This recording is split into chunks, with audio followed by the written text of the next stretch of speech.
ഇന്നത്തെ ഈ ധ്യാനത്തിൽ വന്നിരിക്കുന്ന എല്ലാ മക്കളോടും സ്നേഹം അറിയിക്കുകയും ഇത് പല സ്ഥലത്തു നിന്ന് കേൾക്കുന്നവരും ആ ദൈവാനുഗ്രഹത്തിലാകട്ടെ എന്ന് പ്രാർത്ഥിക്കുകയും ചെയ്തുകൊണ്ട് വചന ശുശ്രൂഷയിലേക്ക് പ്രവേശിക്കുകയാണ്.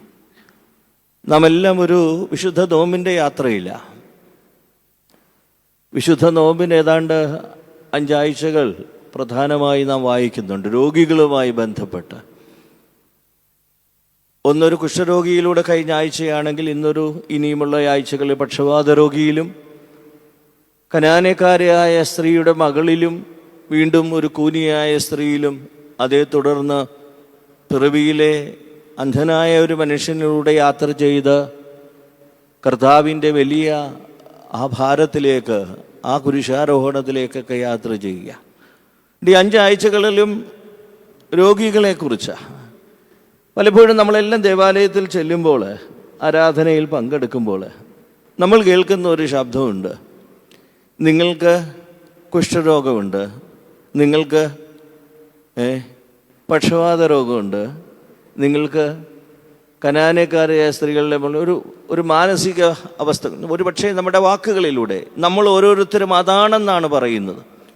അതിന് പല കാരണങ്ങളുണ്ട്. ആ വേദഭാഗത്ത് പറയുന്ന പല കാര്യങ്ങളുമായി നമ്മൾ റിലേറ്റ് ചെയ്യുമ്പോൾ നമുക്കും ആ കുഷ്ഠരോഗമുണ്ടെന്നും പക്ഷവാത രോഗമുണ്ടെന്നും കനാനീയക്കാരായ സ്ത്രീയുടെ മകളെ പോലൊരു സൗഖ്യം ആവശ്യമുണ്ടെന്നും കൂനിയാണെന്നും ഒക്കെയുള്ള നിരന്തര കാര്യങ്ങളുണ്ട്.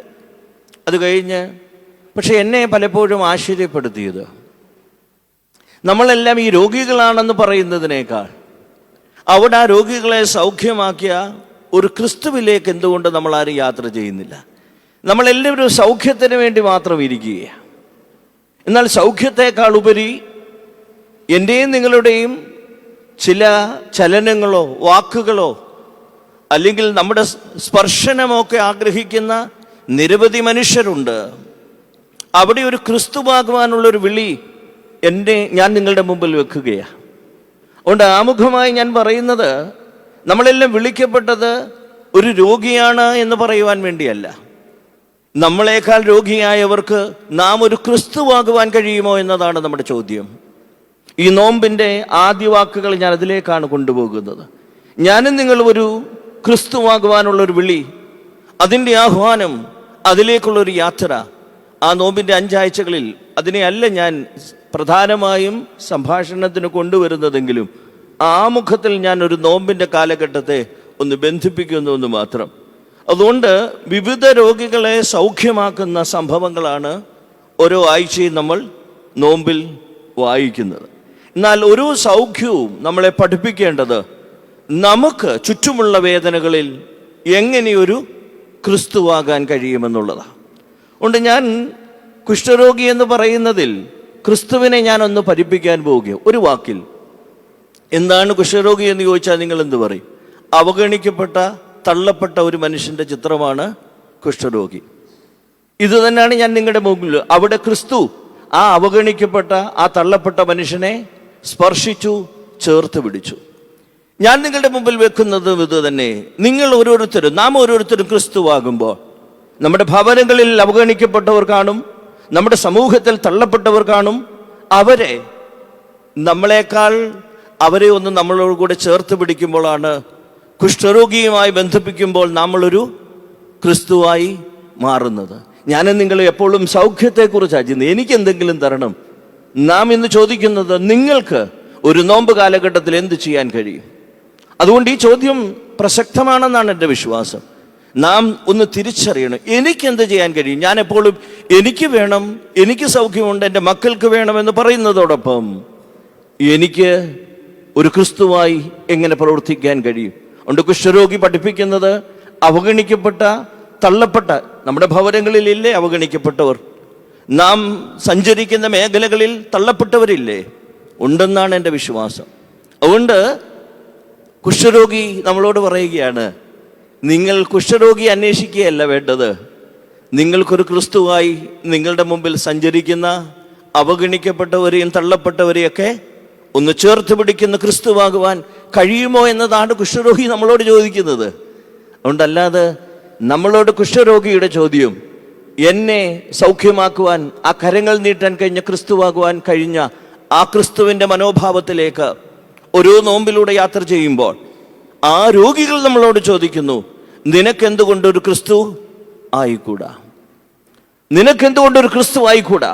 അതുകൊണ്ട് ഈ കുഷ്ഠരോഗി നമ്മളോട് പറഞ്ഞു, അവഗണിക്കപ്പെട്ട തള്ളപ്പെട്ട എന്നെ ആ ക്രിസ്തു ചേർത്ത് പിടിച്ചതുപോലെ ഈ സമൂഹത്തിൽ നിങ്ങൾക്ക് തള്ളപ്പെട്ട അവഗണിക്കപ്പെട്ടവരെ ചേർത്ത് പിടിക്കാൻ കഴിയുമോ? അതാണ് നോമ്പിൻ്റെ പ്രാധാന്യമെന്ന് പറയുകയാണ്. എന്നാൽ ഞാൻ ആ പക്ഷപാത രോഗിയെ നോക്കിയപ്പോൾ ആ മനുഷ്യന് നടക്കണമെന്നൊക്കെയുണ്ട്, പക്ഷെ നടക്കാൻ കഴിയുന്നു. അതുകൊണ്ടല്ലേ നമ്മളതിനെ പാരലീസോ അല്ലെങ്കിൽ പാരലൈറ്റിക്കൽ മാൻ എന്നൊക്കെ വിളിക്കുന്നു. അവന് അല്ലെങ്കിൽ സഞ്ചരിക്കാൻ കഴിയുന്നില്ല. അതിൽ ഞാൻ കണ്ട ഒരു വാക്കേ ഉള്ളൂ, ആഗ്രഹങ്ങൾ നടപ്പാക്കാൻ കഴിയാത്ത ഒരു മനുഷ്യനാണ് ആര്? അവൻ്റെ ഉള്ളിൽ നടക്കണമെന്നുണ്ട്, ഓടണമെന്നുണ്ട്, സഞ്ചരിക്കണമെന്നുണ്ട്, ഇല്ലേ? ആഗ്രഹങ്ങൾ നടപ്പാക്കാൻ കഴിയാത്തവർക്ക് നടപ്പാക്കി കൊടുക്കുക എന്നതാണ് നമ്മളുടെ ക്രിസ്തുവാകാനുള്ള ഭാവം, അല്ലേ? അവനെ സംബന്ധിച്ച് നടക്കാൻ കഴിയുന്നില്ല, അവന് മറ്റു സ്ഥലത്തേക്ക് പോകാൻ കഴിയുന്നില്ല, അവൻ്റെ ഉള്ളിൽ ആഗ്രഹങ്ങളുണ്ട്. ഇങ്ങനെ നിങ്ങളുടെ മുമ്പിൽ എത്ര ആഗ്രഹമുള്ള മനുഷ്യരുണ്ടില്ലേ? വിവാഹം കഴിപ്പിക്കാൻ മക്കൾ പ്രായമായി നിൽക്കുന്നു, അവർക്ക് എങ്ങനെയാണെന്ന് അവരുടെ ആഗ്രഹങ്ങൾക്ക് ഒരു കരുത്ത് പകരാൻ നമുക്ക് കഴിയുമ്പോൾ നമ്മൾ ആരായി മാറുകയാണ്? ക്രിസ്തു ആകുന്നെന്നാണ് എനിക്ക് തോന്നുന്നത്. നമ്മളല്ലാതെ പോയി ഒരു പക്ഷപാത രോഗി എഴുന്നേൽപ്പിച്ചിട്ട് ക്രിസ്തു ആകാൻ വേണ്ടി ഒന്നും പോകേണ്ട. ഞാൻ പക്ഷപാത രോഗിയിൽ കണ്ടത് അവൻ്റെ ആഗ്രഹങ്ങൾ നടപ്പാക്കാൻ കഴിയാത്തൊരവസ്ഥയിലാണ് അവൻ ജീവിക്കുക. അവൻ്റെ ആഗ്രഹമുണ്ടല്ലേ? ഇങ്ങനെ ജീവിതത്തിൽ നിരവധി ആഗ്രഹങ്ങളുള്ളവരെ നമ്മുടെ മുമ്പിലുണ്ടല്ലേ? നമ്മുടെ മുമ്പിൽ നമ്മുടെ കുഞ്ഞുങ്ങളാകാം, നമ്മുടെ ഭവനങ്ങളിൽ ജീവിക്കുന്നവരാകാം. അതുകൊണ്ട് പക്ഷപാത രോഗി പറയുന്നു, നിനക്കൊരു ക്രിസ്തുവാകാൻ കഴിയുമോ? ഇതൊരു ചോദ്യമാണ്. ടാഗോറിൻ്റെ ഭാഷയിലൊക്കെ പറഞ്ഞാൽ ചെടികളോട് ചോദിച്ചു ദൈവമുണ്ടോ എന്ന് ചോദിച്ചപ്പോൾ അത് പുഷ്പിച്ചു കാണിച്ചു. അതുപോലെ ഈ പറയുന്ന പക്ഷികളോട് ചോദിച്ചു ദൈവമുണ്ടോ എന്ന് ചോദിച്ചപ്പോൾ അത് നല്ല സുന്ദരമായ ഈണത്തിൽ പാട്ടുകൾ പാടി. നമ്മളോട് പക്ഷപാത രോഗിയും കുഷ്ഠരോഗിയൊക്കെ ചോദിക്കുകയാണ്, നിനക്കൊരു ക്രിസ്തുവാകാൻ കഴിയുമോ? ആ ക്രിസ്തുവിനെ കുറിച്ചാണ് ഞാൻ പറഞ്ഞത്. ആഗ്രഹങ്ങൾ നടപ്പാക്കാൻ കഴിയാത്ത, ഒരു ഭവനം ചമയ്ക്കുവാൻ കഴിയാത്ത, ഒരുപക്ഷെ വിവാഹപ്രായമായെത്തിയ ഒരു മകളെ വിവാഹം കഴിപ്പിക്കാൻ കഴിയാത്ത, ഇങ്ങനെ നിരവധി ആഗ്രഹങ്ങൾ മനസ്സിൻ്റെ ഉള്ളിൽ വെച്ചിരിക്കുന്ന അനേക മനുഷ്യരെ നമ്മൾ കാണുമ്പോൾ അവിടെ നമുക്കൊരു ക്രിസ്തുവാകാനുള്ള ആഹ്വാനമുണ്ട്. അത് ചേർത്ത് പിടിക്കാൻ കഴിയുമോ? ഉണ്ട്. പക്ഷപാത രോഗി എന്നോട് നിങ്ങളോട് ചോദിക്കുന്ന രണ്ടാമത്തെ ചോദ്യം ഇതാണ്, നിനക്ക് ഒരു ക്രിസ്തുവാകാൻ കഴിയുമോ? എന്നാൽ അവിടെയും തീരുന്നില്ല. ഈ മൂന്നാമത്തെ, ഞാൻ ചെറിയ വാക്കുകൾ തന്നെയാണ് ആദ്യത്തേത് പറയുന്നത്. മൂന്നാമത്തേത് ഒരു കനാന്യ സ്ത്രീയുടെ മകളുടെ വേദനയല്ലേ? സത്യം പറഞ്ഞാൽ ഈ മക്കളുടെ വേദനയിൽ തകർന്ന എത്ര കുടുംബങ്ങളെ നിങ്ങൾ കാണുന്നുണ്ടല്ലേ? നിങ്ങളും ഇപ്പോൾ ഇരിക്കുന്ന അച്ഛാ, ഞങ്ങളുടെ മനസ്സിൽ ഈ പ്രശ്നങ്ങൾ കൊണ്ടാ. മക്കളുടെ വേദനകളിൽ തകർന്ന എത്ര കുടുംബങ്ങളെ നിങ്ങൾ കാണുന്നു. അവിടെ കനാന്യ സ്ത്രീയുടെ മകൾക്ക് ഭൂതഗ്രസ്തമായ ഒരു അവസ്ഥയാണ്, മാനസിക വിഭ്രാന്തിയാണ്. ആ മാനസിക വിഭ്രാന്തിയുള്ള ആ മകളെ ക്രിസ്തു എന്ത് ചെയ്തു? സൗഖ്യം കൊടുത്തു. കൊണ്ട് ഓർക്കുക, മക്കളുടെ വേദനകളിൽ തകർന്ന കുടുംബങ്ങൾക്ക് നിങ്ങൾക്കും എനിക്കും ഒരു ആശ്വാസമാകാൻ കഴിയുന്നെങ്കിൽ അതുറപ്പാണ്. നിങ്ങൾ ആരെയാണ്? നിങ്ങളോട് ആ കനാന്യ സ്ത്രീ പറയും, നിനക്കും ഒരു ക്രിസ്തുവാകാൻ കഴിഞ്ഞുവെന്ന്. ഉണ്ട്. ക്രിസ്തുവാകാനുള്ള ആഹ്വാനമാണ് ഈ വിശുദ്ധ നോമ്പെന്നാണ് ഞാൻ പ്രഖ്യാപിക്കുന്നത്.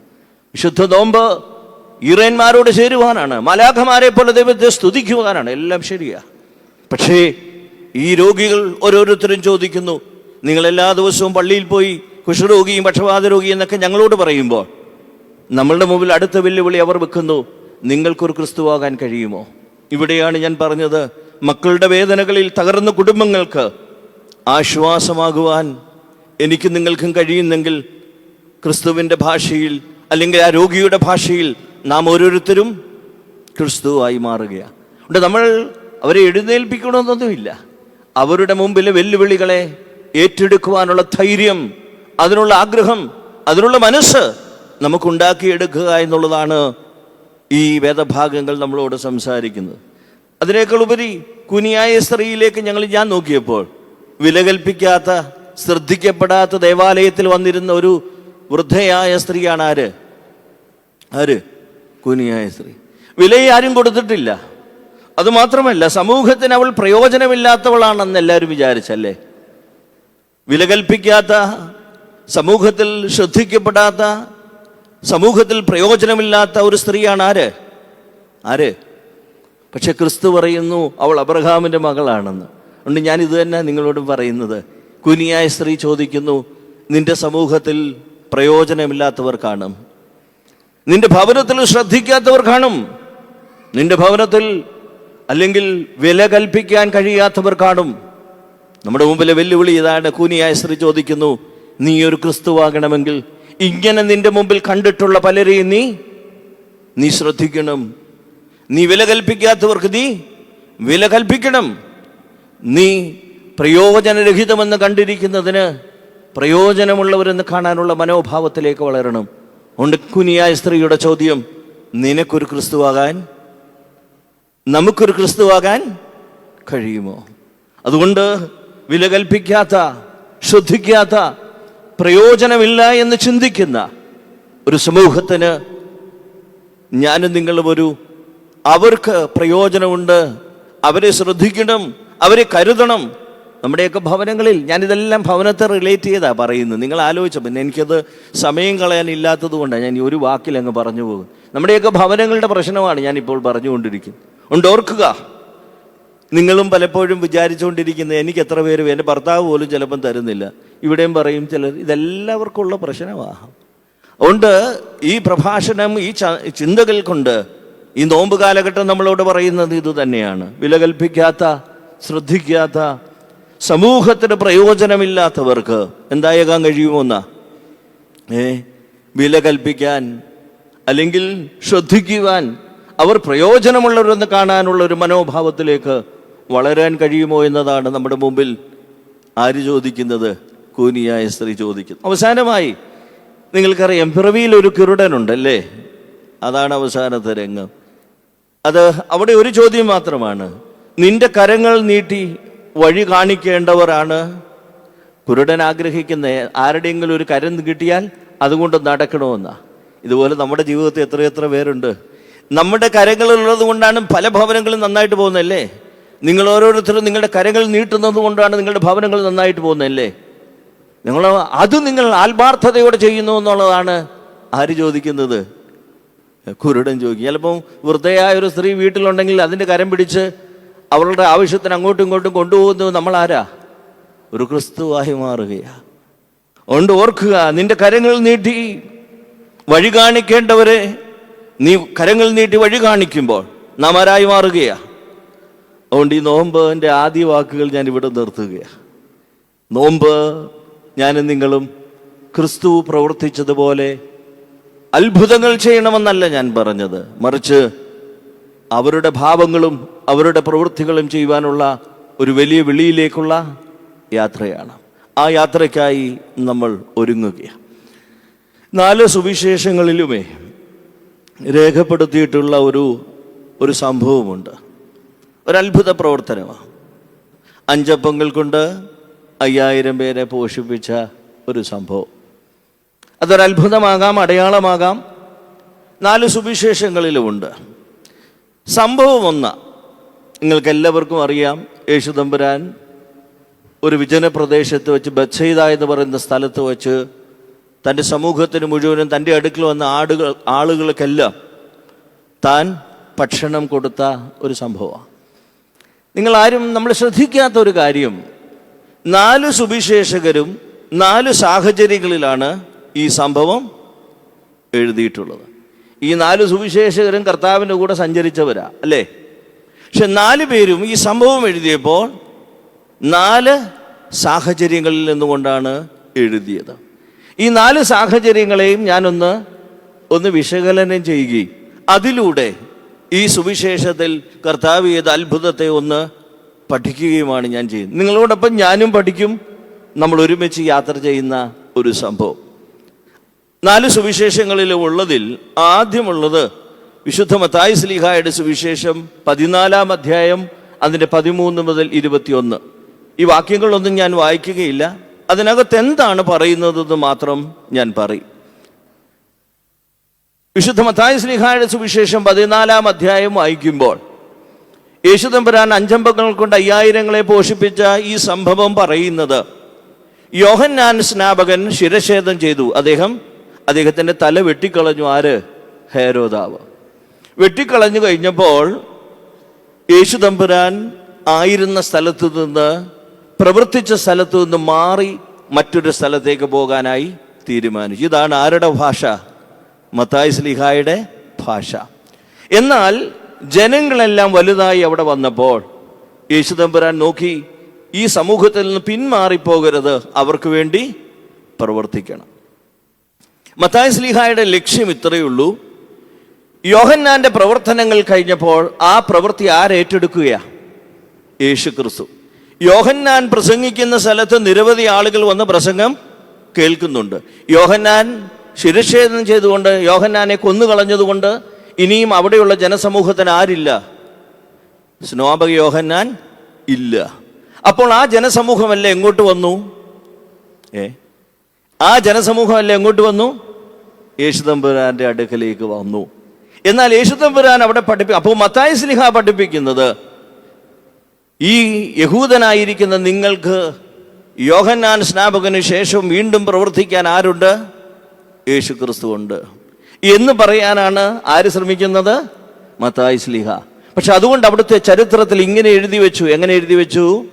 യോഹന്നാൻ ശിരച്ഛേദം ചെയ്തപ്പോൾ യേശുതമ്പുരാൻ തൻ്റെ പ്രവർത്തനങ്ങളിൽ നിന്ന് മാറിപ്പോകാൻ ആഗ്രഹിച്ചു. പക്ഷേ ജനങ്ങളെല്ലാം എങ്ങോട്ട് വന്നു? യോഹന്നാന്റെ മരണത്തിന് ശേഷം ക്രിസ്തുവിൻ്റെ അടുക്കലേക്ക് വന്നു. അപ്പോൾ ക്രിസ്തു പറഞ്ഞു, എന്നെ യോഹന്നാൻ അല്ലെങ്കിൽ മത്തായി ശ്ലീഹ പഠിപ്പിക്കുകയാണ്, യഹൂദന്മാർക്ക് വേണ്ടി വീണ്ടും രക്ഷകനുണ്ട്. ആ രക്ഷകൻ ആരാ? ക്രിസ്തു വീണ്ടുമുണ്ട്. അതുകൊണ്ട് കർത്താവിന് മനസ്സലിഞ്ഞു. താൻ ആ ജനസമൂഹത്തോടു കൂടി ചേർന്നിരുന്നു. അവരുടെ ഇടയിൽ കുറച്ചു കഴിഞ്ഞപ്പോൾ അത്ഭുതം ചെയ്തു. ഉണ്ട് മത്തായി ശ്ലീഹായുടെ സുവിശേഷത്തിലുള്ള ആദ്യ രംഗത്തെയാണ് ഒന്ന് ഞാൻ പരിചയപ്പെടുത്തിയത്. സ്നാപക യോഹന്നാൻ മരിച്ചു കഴിഞ്ഞപ്പോൾ, അല്ലെങ്കിൽ ശിരച്ഛേദം ചെയ്തു കഴിഞ്ഞപ്പോൾ, ഇനിയും പ്രവർത്തിക്കുവാൻ ആളുമില്ല എന്ന് തോന്നിയപ്പോൾ ജനസമൂഹം ആരെ അന്വേഷിച്ചു വരികയാ? അവൻ്റെ അടുക്കലിരുന്ന ജനസമൂഹവും കൂടി യേശുക്രിസ്തുവിൻ്റെ അടുക്കലേക്ക് വന്നു. ആ ജനസമൂഹത്തെ കണ്ടപ്പോൾ ഇനിയും പ്രവർത്തിക്കേണ്ട, അല്പസമയം ദുഃഖം കൊണ്ട് മാറി നിൽക്കുവാൻ ക്രിസ്തു ആഗ്രഹിച്ചെങ്കിലും ജനസമൂഹത്തെ കണ്ടു കഴിഞ്ഞപ്പോൾ യേശുതമ്പുരാന്റെ മനസ്സലിഞ്ഞു. താൻ അവരുടെ ഇടയിൽ പ്രവർത്തിച്ചു. ഇതാണ് മത്തായി ശ്ലീഹായുടെ സുവിശേഷം വായിക്കുമ്പോൾ നമുക്ക് ലഭിക്കുന്നത്. എന്നാൽ മർക്കോസിന്റെ സുവിശേഷം വായിക്കുമ്പോൾ 6-ാം അധ്യായം 30 മുതൽ 44 ഉള്ള വാക്യങ്ങളിൽ നിങ്ങൾ വായിച്ചാൽ അറിയാം, യേശുതമ്പുരാന്റെ അടുക്കൽ ഒരു വലിയ ജനസമൂഹം ഉണ്ടായിരുന്നു. അവിടെ യോഹന്നാന്റെ ശിരച്ഛേദത്തിന് ശേഷമാണെന്ന് തുടക്കത്തിലുണ്ടെങ്കിലും അത് കഴിഞ്ഞ് ക്രിസ്തുവിൻ്റെ അടുക്കൽ ഒരു വലിയ ജനസമൂഹം വന്ന് നിൽക്കുകയാണ്.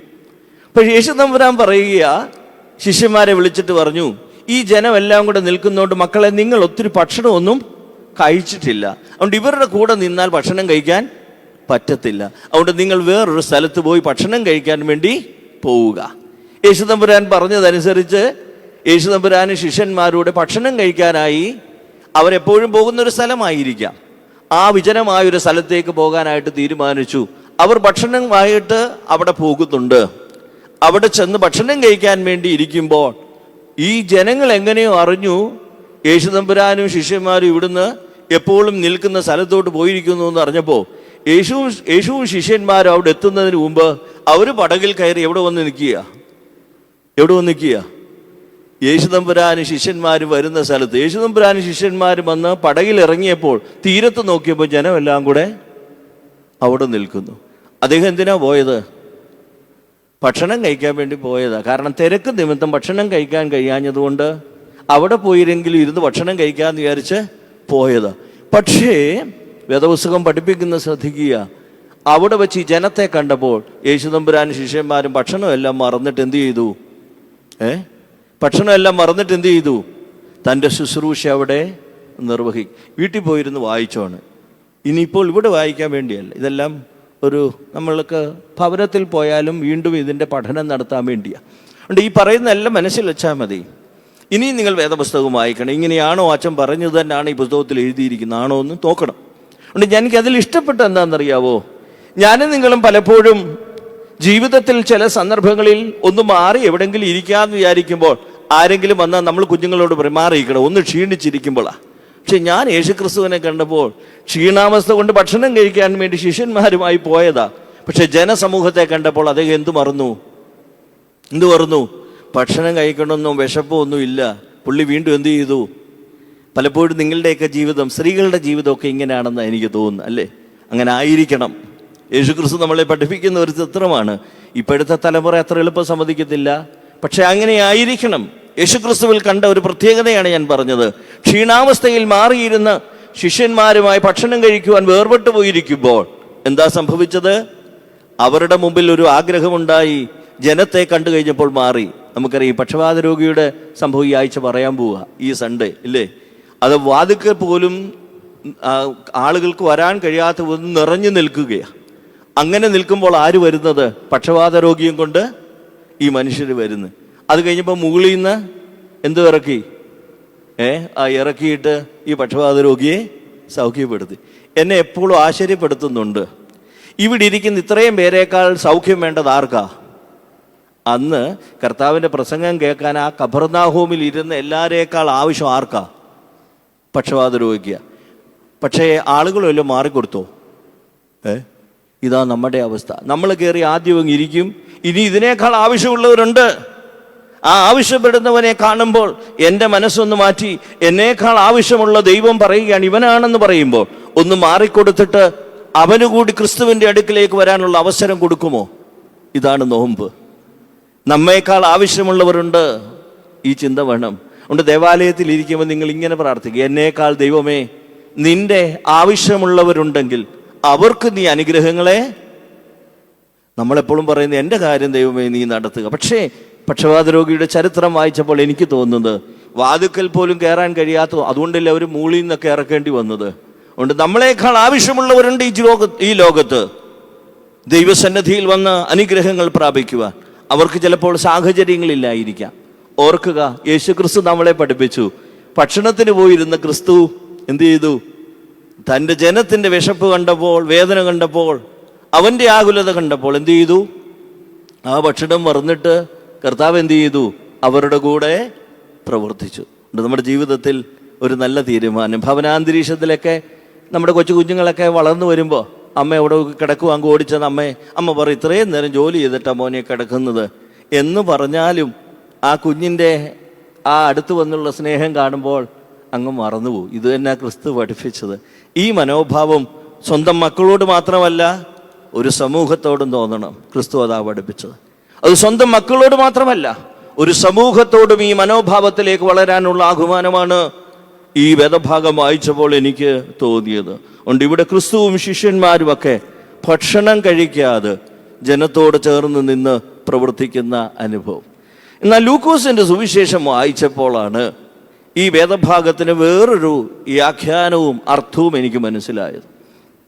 മത്തായി ശ്ലീഹായും മർക്കോസിൻ്റെ സുവിശേഷം വായിച്ചപ്പോൾ ആ വേദഭാഗത്തൊക്കെ യേശുതമ്പുരാൻ യോഹന്നാന്റെ ശിരച്ഛേദം കഴിഞ്ഞ് ഒരു ജനസമൂഹവും കൂടി കർത്താവിൻ്റെ അടുക്കിലേക്ക് വരികയും കർത്താവ് ആ തിരക്കിനിടയിൽ ഭക്ഷണം കഴിക്കാൻ പോകുന്ന ഒരു രംഗവും, രണ്ടാമത്തെ മത്തായി ശ്ലീഹായുടെ സുവിശേഷത്തിൽ യോഹന്നാന് പകരം ക്രിസ്തു ഉണ്ടെന്നുള്ളൊരു ആഹ്വാനത്തെക്കുറിച്ചുള്ള പഠനവുമാണ് ഈ രണ്ട് സുവിശേഷകരും എഴുതിയതെങ്കിൽ ലൂക്കോസിൻ്റെ സുവിശേഷം വായിച്ചപ്പോൾ തികച്ചും വ്യത്യസ്തമാണ്.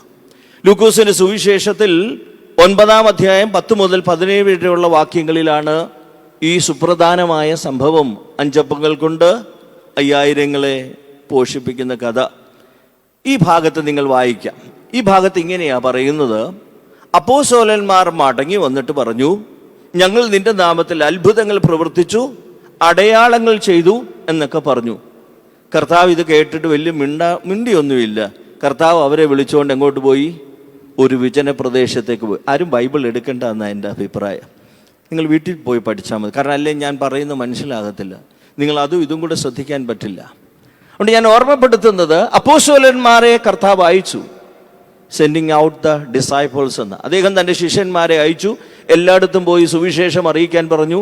ലോകരക്ഷകനായ ക്രിസ്തുവിനെ കുറിച്ച് ഈ അപ്പോസ്തലന്മാരെല്ലാവരോടും പറഞ്ഞു. അവർ തിരിച്ചു വന്നിട്ട് കർത്താവിനോട് പറയുകയാണ്. എന്താ പറയുന്നത്?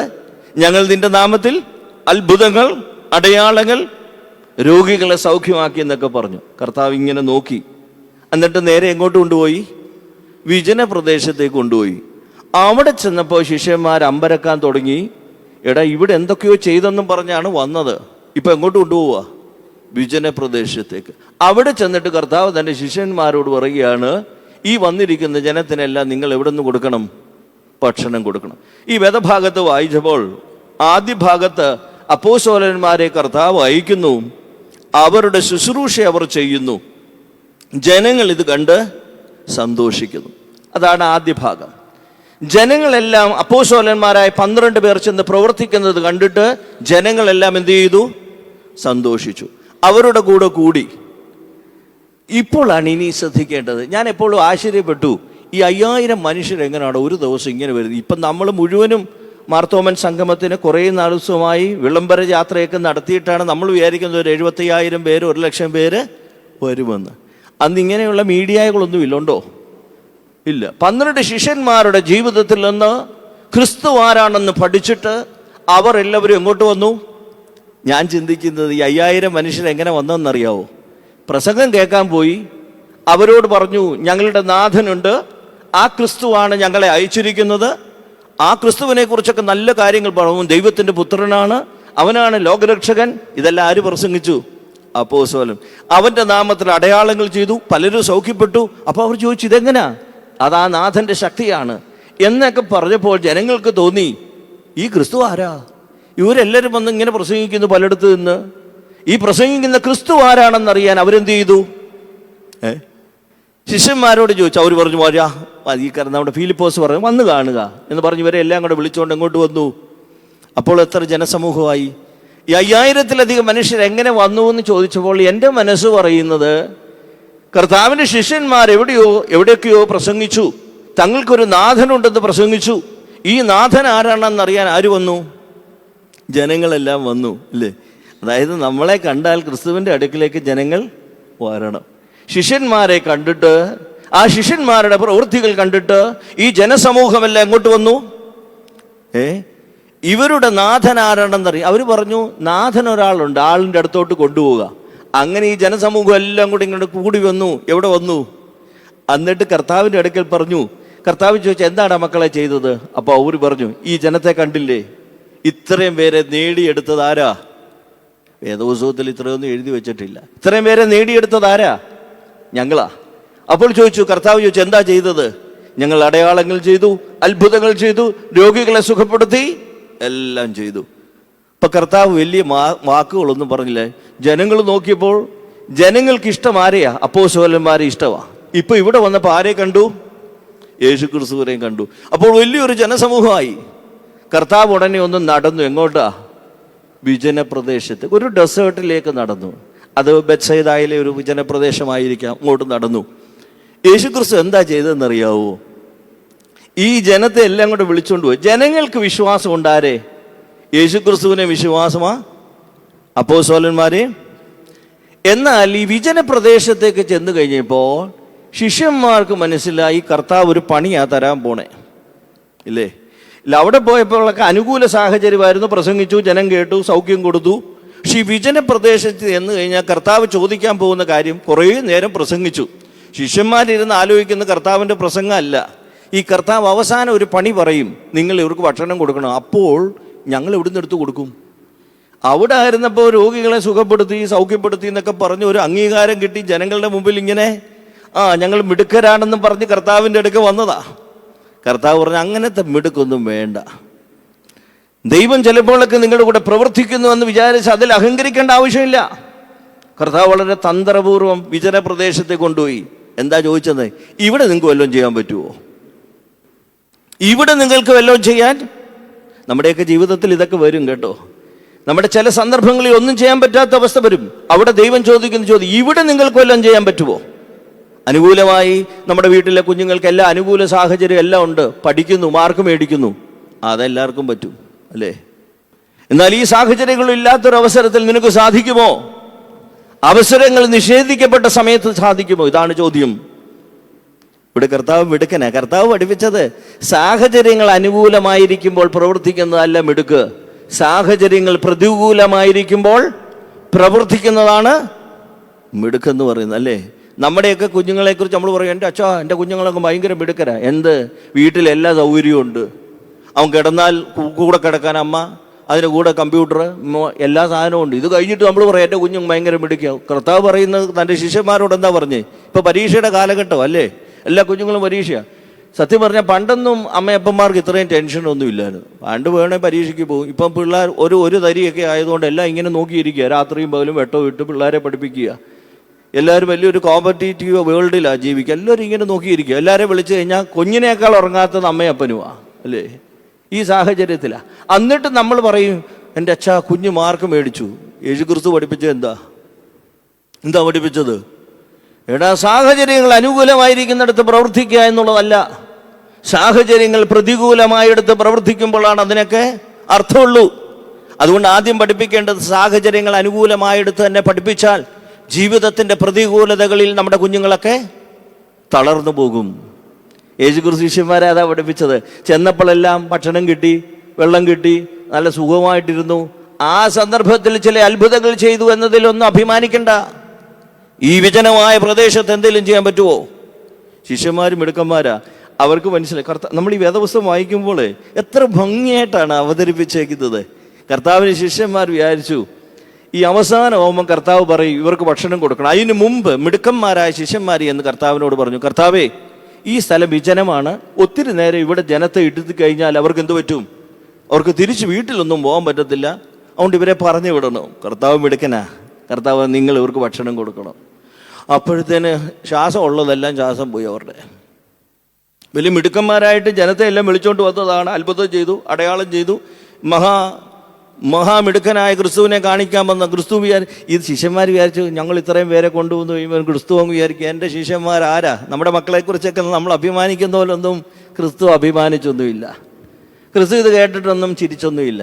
കർത്താവിനറിയാം ജീവിതത്തിൻ്റെ വീഴ്ചകളിൽ എഴുന്നേൽക്കുന്നെങ്കിൽ മാത്രമേ അവൻ പരാജയത്തെ നേരിടുവാൻ പഠിച്ചിട്ടുള്ളൂ. ജീവിതത്തിൻ്റെ തകർച്ചകളിൽ നിന്ന് എഴുന്നേൽക്കുന്നെങ്കിൽ മാത്രമേ അവൻ പരാജയത്തിൽ നിന്ന് വിജയിക്കത്തുള്ളൂ. അതുകൊണ്ട് കർത്താവ് പറഞ്ഞു ഈ വിജന പ്രദേശത്ത് എന്തെങ്കിലും ചെയ്യാൻ കഴിയുമോ എന്നുള്ളതാണ്. അവൻ്റെ ശിഷ്യന്മാരാഗ്രഹിച്ചത് ഞങ്ങളുടെ ബലഹീനത കർത്താവും അറിയരുത്, ആരും അറിയരുത്, ഈ ജനം അറിയരുത്. കാരണം ഇത്രയും ജനം വിചാരിക്കും യുവമാർ വലിയ മിടുക്കന്മാരാന്ന് വിചാരിച്ച് ഇമ്മാറ പുറകെ അല്ലേ. അപ്പം അവരുടെ മുമ്പിൽ ഒരു ക്ഷീണമല്ലേ അല്ലേ. അതുകൊണ്ടാണ് കർത്താവിൻ്റെ ശിഷ്യന്മാർ മുൻകൂട്ടി, നമ്മളും ഇങ്ങനെയൊക്കെ തന്നെ ചിലപ്പോൾ പല ഉപായങ്ങളൊക്കെ ഉപയോഗിക്കും. പലപ്പോഴൊക്കെ ചിലത് സാധിക്കത്തില്ലേ മുന്നമേ എന്ന് പറയും. നമ്മളുടെ വീടുകളിലുമൊക്കെ ഇത് സംഭവിക്കുന്ന കാര്യമാണ്. മുൻകൂട്ടി ചെന്ന് പറയും ഇത് നടക്കത്തില്ല, അതുകൊണ്ട് നമുക്ക് വേറെ വഴി നോക്കണം. എന്നാൽ ക്രിസ്തു അങ്ങനെ പരാജയങ്ങളിൽ നിന്ന് ഓടിയൊളിക്കുവാൻ അനുവദിച്ചില്ല. തങ്ങളിൽ ബലഹീനതകളുണ്ട് എന്ന് സ്വയം സമ്മതിക്കാതെ നമ്മളോട് ക്രിസ്തു പറയുന്ന ഏറ്റവും വലിയ കാര്യമാണ് നിന്റെ ബലഹീനത, നിന്റെ കുറവ് നീ സമ്മതിക്കാതെ നീ വളരാൻ സാധിക്കുകയില്ല. അതിൽ നിന്ന് ഓടിയൊളിക്കാൻ നമുക്ക് സാധിച്ചേക്കാം, ജീവിതത്തിൻ്റെ പ്രശ്നങ്ങളിൽ നിന്ന് ഓടിയൊളിക്കാൻ കഴിഞ്ഞേക്കാം. എന്നാൽ കർത്താവ് പറയുകയാണ് ജീവിതത്തിൻ്റെ പ്രശ്നങ്ങളിൽ നിന്ന് ഓടിയൊളിക്കുകയല്ല, ആ പ്രശ്നങ്ങളെ നേരിടുക എന്നതാണ് നമ്മുടെ വളർച്ച. ജീവിതത്തിൻ്റെ പ്രശ്നങ്ങളിൽ നിന്ന് ഓടിയൊളിക്കുക എന്നതല്ല, ജീവിതത്തിൻ്റെ പ്രശ്നങ്ങളെ നേരിടുക എന്നതാണ് നമ്മുടെ ഇന്നത്തെ തലമുറയ്ക്കൊക്കെ ഉള്ള പ്രശ്നം ഇതാ. ജീവിതത്തിൻ്റെ പ്രശ്നങ്ങളിൽ അവർ ഓടിയൊളിക്കുക, പക്ഷെ ജീവിതത്തിൻ്റെ പ്രശ്നങ്ങളെ നേരിടുക. അതുകൊണ്ട് കർത്താവ് പറഞ്ഞു ഈ വിജനപ്രദേശത്ത് നിങ്ങൾക്കൊരു ബലഹീനത ഉണ്ടെന്ന് എനിക്കറിയാം, പക്ഷെ അത് മറച്ചു വെക്കാൻ വേണ്ടി നിങ്ങൾ എന്ത് പറഞ്ഞു? അവരെ അങ്ങ് പറഞ്ഞു വിട്ടേര് എന്ന് പറഞ്ഞപ്പോൾ കർത്താവ് പറഞ്ഞു പറ്റില്ല, നിങ്ങൾ ബലഹീനതകളിൽ ഓടിയൊളിക്കുകയല്ല ചെയ്യേണ്ടത്, നിങ്ങൾ ഇവർക്ക് ഭക്ഷണം കൊടുക്കണം. അപ്പോൾ അവർ സമ്മതിച്ചു, ഞങ്ങൾക്ക് വലിയ കഴിവൊന്നും ഇല്ല. നമ്മൾ ദൈവസന്നിധിയിൽ സമർപ്പിക്കേണ്ട കാര്യം ഇതാ.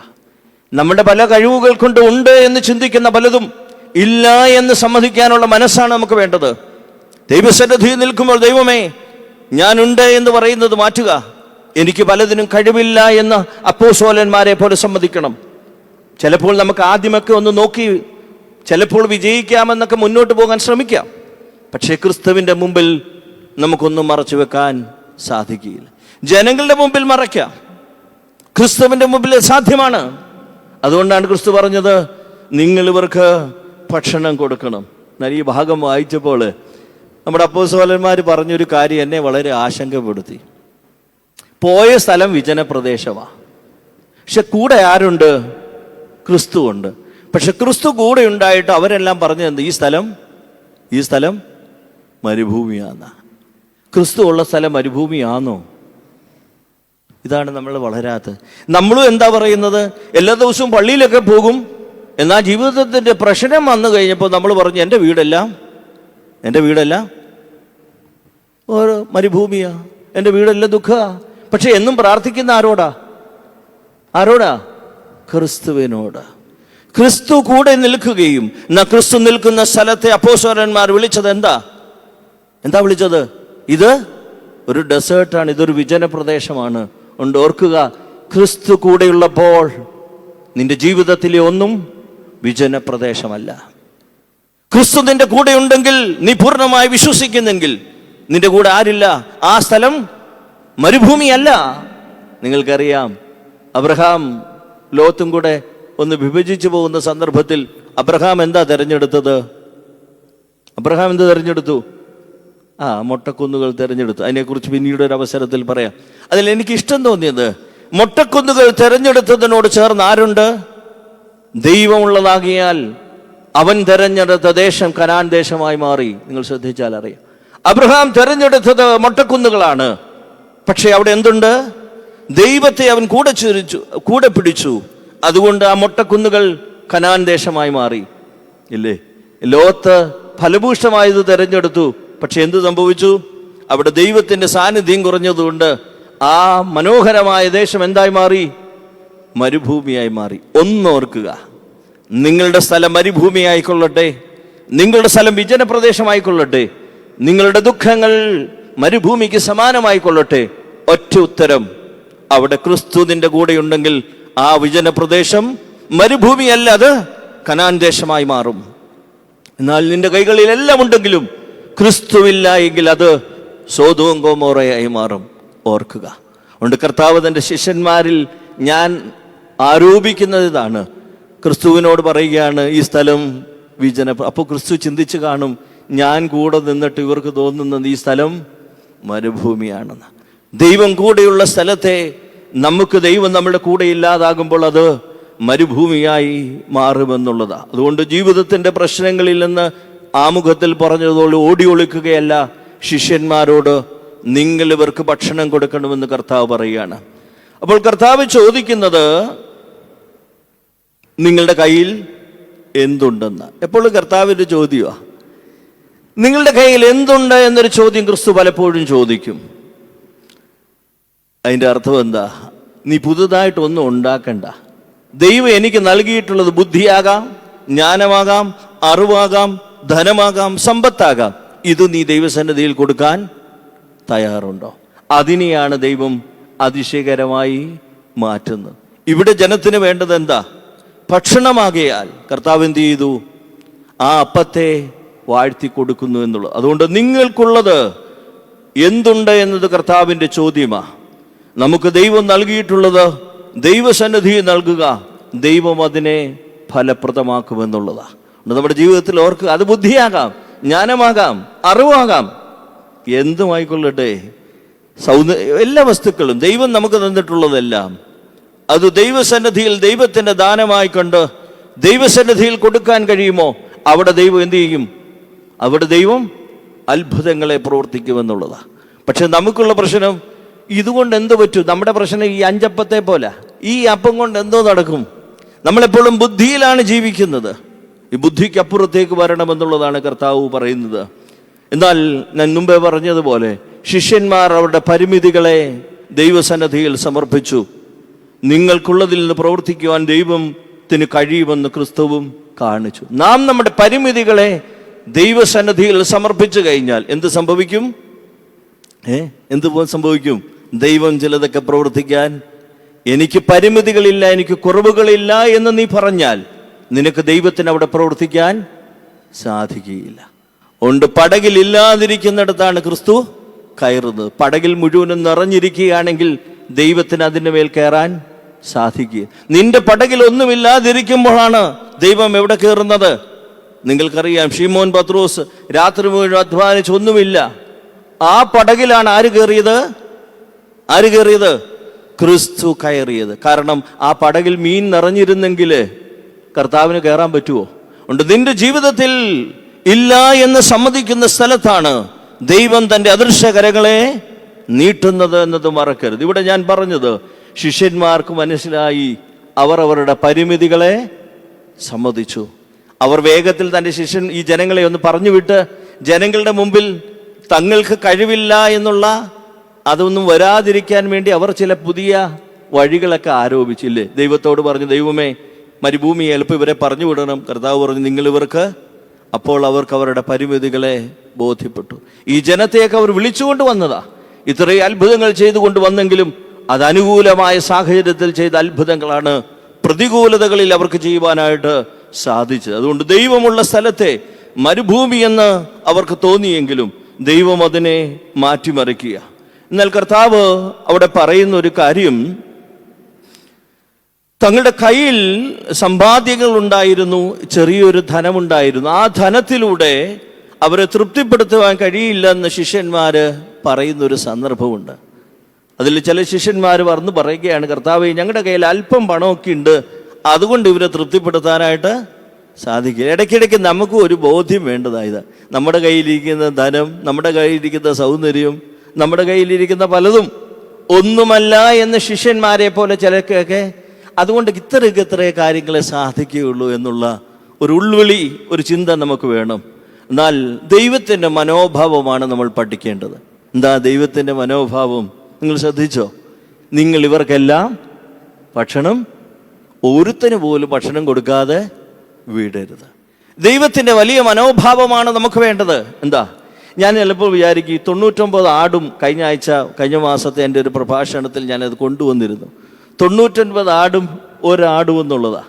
നമ്മൾ വിചാരിക്കേണ്ട 99 ആടുണ്ട്, ഒന്നിൻ്റെ ആവശ്യമുണ്ടോ? അതങ്ങ് പോയാലെന്നാ അല്ലേ? 99 ആട് വീട്ടിലുള്ളപ്പോൾ ഒരെണ്ണം പോയാൽ വലിയ പ്രശ്നമുണ്ടോ? പക്ഷെ ക്രിസ്തു പഠിപ്പിക്കുകയാണ്, ക്രിസ്തുവിൻ്റെ മനോഭാവത്തിൻ്റെ പ്രത്യേകത, നിങ്ങൾ ഇവർക്കെല്ലാവർക്കും ഭക്ഷണം കൊടുക്കണം. അതിനേക്കാൾ രസം എന്താണെന്നറിയോ? ഒരേ അപ്പത്തിൻ്റെ അംശികളാ അല്ലേ? കർത്താവ് ഉണ്ടാക്കി പല മാവൊന്നുമില്ല, ഒരപ്പത്തിൻ്റെ അംശികളാണ് ഇവരെല്ലാം അല്ലേ? അതിനേക്കാൾ ഉപരി അത് കഴിഞ്ഞ് അധികം വന്നു എന്നുള്ളതാ. അതിൻ്റെ അർത്ഥം എന്താ? ഇവരെല്ലാം തൃപ്തിപ്പെട്ടു എന്നതാ. അല്ലാതെ കുറച്ചുണ്ടാക്കി അപ്പോൾ അല്പാൽപ്പം തിന്നു, അങ്ങനെയല്ല.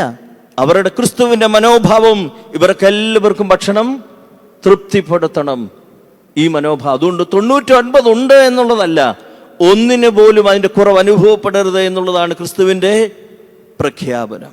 അതുകൊണ്ട് നമ്മൾ ഓർക്കുക, ഇവിടെ നമ്മൾ വായിച്ചു ദൈവത്തിൻ്റെ മനോഭാവമാണ് നമുക്കുണ്ടാകേണ്ടത്. എന്താ ദൈവത്തിൻ്റെ മനോഭാവം? തൻ്റെ ശിഷ്യന്മാരോട് പറഞ്ഞു, ഇവരെ എല്ലാവരെയും നമ്മൾ ഇവർക്കെല്ലാവർക്കും ഭക്ഷണം കൊടുക്കണമെന്നുള്ളത് കർത്താവിൻ്റെ ആഹ്വാനമാണ്. എന്നാൽ കർത്താവിൽ ഞാൻ ഇഷ്ടപ്പെട്ടത് എന്താണെന്നറിയാമോ? ശിഷ്യന്മാർ പരാജയപ്പെട്ടു എന്ന് അവർക്ക് ചിന്തിച്ചു ഇല്ലേ? ഞങ്ങൾ ഇത്രയും അത്ഭുതമൊക്കെ ചെയ്ത് ഇത്രയും ജനത്തെ കൊണ്ടുവന്നു, ഇവിടെ വന്നു കഴിഞ്ഞപ്പോൾ ഞങ്ങൾക്കിതൊന്നും ചെയ്യാൻ കഴിഞ്ഞില്ല എന്നുള്ളത് ആർക്ക് തോന്നി? പക്ഷെ കർത്താവിന് തോന്നി, എൻ്റെ ശിഷ്യന്മാർക്ക് അവർക്കൊരു ചെറിയ കുറവ് വന്നു എന്ന് പറഞ്ഞാൽ പ്രയാസമല്ലേ? ഞാൻ അവരെ വിളിച്ചുകൊണ്ട് വന്നത് ജീവിതത്തിൻ്റെ പ്രതിസന്ധികളിൽ തളരാതിരിക്കാൻ വേണ്ടിയാണ്. പക്ഷെ അവരുടെ മനസ്സിൽ ഇപ്പോൾ തോന്നിയത് എന്താ? എന്നാലും ഇത്രയും ജനത്തിൻ്റെ മുമ്പിൽ ഞങ്ങൾക്ക് ഇവരെ തൃപ്തിപ്പെടുത്താനുള്ള കഴിവ് ഇല്ല എന്നൊരു തോന്നൽ അവർക്ക് വന്നപ്പോൾ കർത്താവ് അപ്പവും എല്ലാം വാഴ്ത്തിയിട്ട് ആരുടെ കയ്യിലാണ് കൊടുത്തത്? ശിഷ്യന്മാരുടെ കയ്യിൽ കൊടുത്തിട്ട് നിങ്ങൾ ഇവർക്കെല്ലാം കൊണ്ട്. അപ്പോൾ അവരുടെ മനസ്സിൽ സന്തോഷമായി, ഞങ്ങൾക്ക് ഇവർക്ക് ഭക്ഷണം കൊടുക്കാൻ. എന്തൊരു ക്രിസ്തുവിൻ്റെ മനോഭാവം! ഒന്ന് ശ്രദ്ധിച്ചേ. എൻ്റെ മക്കൾക്ക് അവർക്കൊരു പരാജയം വന്നു എന്ന് തോന്നിയപ്പോൾ കർത്താവ് അത്ഭുതം ചെയ്തതിനു ശേഷം ഈ ശിഷ്യന്മാരുടെ കൈകളിൽ കൊടുത്തിട്ട് പറയാണ്, നിങ്ങൾ ഇവർക്കെല്ലാം കൊണ്ടുപോയി. അപ്പോൾ അവരുടെ മനസ്സിൽ എന്ത് തോന്നി? തങ്ങൾ തന്നെ ചെയ്ത ഒരു അത്ഭുതമായി ഇല്ലേ നമ്മളൊക്കെ ചെയ്യേണ്ട. തോമസ് ആൽഫ എഡിസന്റെ ഒരു സംഭവമുണ്ട്. തോമസ് ആൽഫ എഡിസൺ അദ്ദേഹം ആദ്യമായി ബൾബുണ്ടാക്കിയിട്ട് പത്രക്കാരെ എല്ലാം, മീഡിയാസിനെ എല്ലാം വിളിച്ചു. എന്നിട്ട് അദ്ദേഹം പറഞ്ഞു, ആദ്യമുണ്ടാക്കിയ ഈ ബൾബ് എല്ലാ ലോകത്തേക്കും കാണിക്കാൻ പോകുക. അതെന്താണെന്നൊന്ന് പരിചയപ്പെടുത്താൻ വേണ്ടി തോമസ് ആൽഫ എഡിസൺ ശ്രമിക്കുക. അദ്ദേഹം അങ്ങനെ ശ്രമിച്ചു. അങ്ങനെ പത്രക്കാരെല്ലാം വന്നിരിക്കുമ്പോൾ തൻ്റെ കൂടെ വർക്ക് ചെയ്യുന്ന, തൻ്റെ കൂടെയുള്ള ഒരു ഇളയ അവിടെ ജോലി ചെയ്യുന്ന സഹോദരനോട് പറഞ്ഞു, നീ അതിങ്ങ് എടുത്തോണ്ട് വാ, ബൾബ് പരിചയപ്പെടുത്താൻ വേണ്ടി പോവുക. അവൻ എടുത്തുകൊണ്ട് വന്നപ്പോൾ ആ ബൾബ് താഴെ വീടുപോയി. അപ്പോൾ പത്രക്കാരോട് തോമസ് ആൽഫ എഡിസൺ പറഞ്ഞു, ഇന്നത്തെ കാര്യം തീർന്നു, ഇനി ഒരു പുതിയ ബൾബ് ഉണ്ടാക്കിയതിന് ശേഷം വീണ്ടും ക്ഷണിക്കാമെന്ന് പറഞ്ഞു. ഏതാണ്ട് ഒരാഴ്ചകൾക്ക് ശേഷം വീണ്ടും പുതിയ ബൾബ് ഉണ്ടാക്കി. അദ്ദേഹം വീണ്ടും പത്രക്കാരെ വിളിച്ചു. അതേ ദിവസം അന്ന് താഴെ ആരുടെ കയ്യിൽ നിന്ന് വീണോ അതേ സഹോദരനോട് പറഞ്ഞു, നീ ആ ബൾബ് എടുത്തുകൊണ്ട് വരാൻ. അപ്പോൾ പത്രക്കാരുടെ ചോദ്യം, അവൻ്റെ കയ്യിൽ നിന്ന് കഴിഞ്ഞ പ്രാവശ്യം വീണതാ, ഇതെന്താണ് അങ്ങ് വീണ്ടും അവനോട് തന്നെ പറഞ്ഞത് എടുത്തുകൊണ്ട് വരാൻ? തോമസ് ആൽഫ എഡിസൺ പറയുന്നൊരു കാര്യമുണ്ട്, അവൻ്റെ മനസ്സിൽ ആ ധൈര്യം ഞാൻ നഷ്ടപ്പെടുത്തിയാൽ അവൻ ജീവിതത്തിൽ വീണ്ടും ഒരു കാര്യത്തിൽ മുന്നോട്ട് പോവുകയില്ല. അവൻ പരാജയപ്പെടുത്തിട്ട് തന്നെ എന്നും അവൻ പരാജയപ്പെട്ട് കിടക്കും. അതുകൊണ്ടാണ് ഞാൻ അവനോട് തന്നെ കൊണ്ടുവരാൻ പറഞ്ഞത്. അവൻ്റെ മനസ്സിനാണ് ധൈര്യം ഉണ്ടാകാൻ. യേശുക്രിസ്തുവിൻ്റെ പ്രവർത്തനത്തെ ഞാൻ വായിച്ചത് അങ്ങനെ.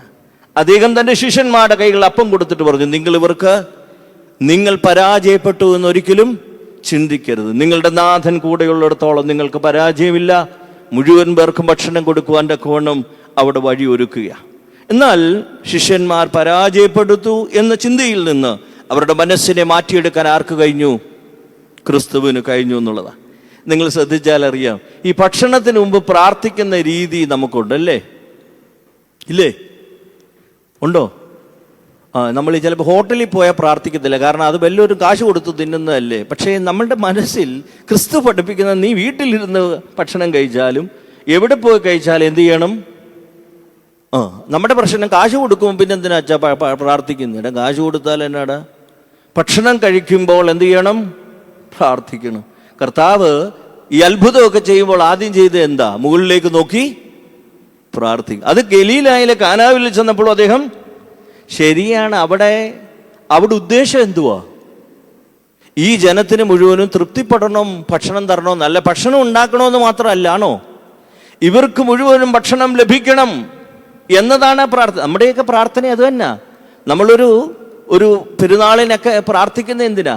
ദൈവമേ, അന്നത്തെ ദിവസത്തെ പെരുന്നാളിൽ വരുന്ന എല്ലാവർക്കും തൃപ്തിപ്പെടാനുള്ളത് അനുസരിച്ച് ഇവിടെ കുറവ് വരാതിരിക്കണമേ എന്നതാണ് ആ പ്രാർത്ഥനയിൽ ഉദ്ദേശിക്കുന്നത്.